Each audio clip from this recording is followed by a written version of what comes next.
Magandang araw mga katagay, RP Gaming here para sa ating Ragnarok Origin Global Content. Sa video na to ay yung mga ganap lang doon sa Dimensional Drill ng 5v5 kagabi.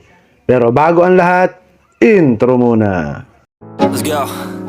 Yo, I'm like an addict, do I gotta have it. I ain't even playing, got a really bad habit. If it moves, gotta grab it, fuse like a magnet. Lose, won't have it till I'm doomed in a casket.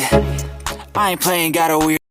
So, yun nga mga katagay, nag-open na yung Dimension Drill. Nagkaroon tayo ng konting problema kasi nga first time natin tapos hindi natin alam ang gagawin. Bali, nag-create ako ng party. Dahil nga rank game to, dapat puro panalo para makakit tayo ng ladder.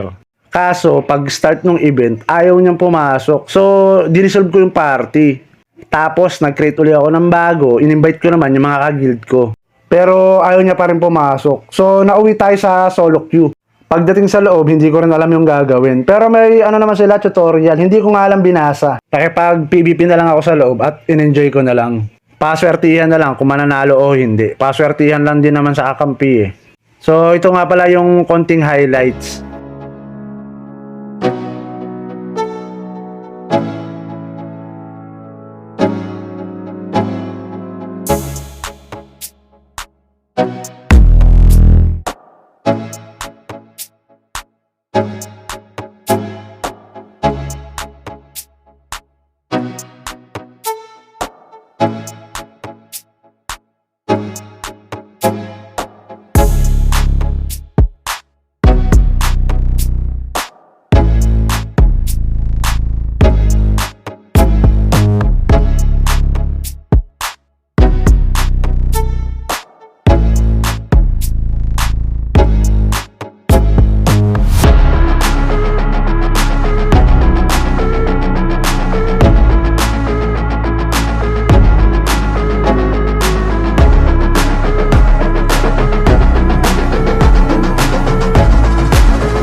So, ayun nga mga katagay, umabot lang tayo ng bronze 2. Naka-5 laro lang kasi tayo.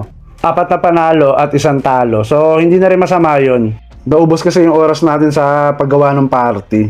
Pero sa susunod, okay lang, alam ko na ang gagawin. Bukod sa maganda yung reward, nakaka-enjoy pa siya laruin. Baka ipunin ko na lang tong Mark of Powers. Pagka hindi pa tayo nakakuha ng headgear, baka yan na lang ang kuhanin ko. Dito naman sa personal reward, syempre kukuhanin natin yung pinakataas. Sayang din yung diamond, no? 1K. Tapos simula baba, marami-raming diamond yan. Dito naman sa title, may duration pa. Di pa ginawang permanent eh, no? Sana kaya natin kuhanin yung pinakataas. Mahalaga kasi yung diamond eh, source of power kasi yan. Saka dito sa weekly at seasonal quest, dapat makuha natin lahat yan. Ang daming item oh, saka diamond. Nagiging galante na to si Ragnarok Origin Global ah. So, hanggang dito na lang mga katagay. Happy leveling! Hanggang sa muli! Salamat!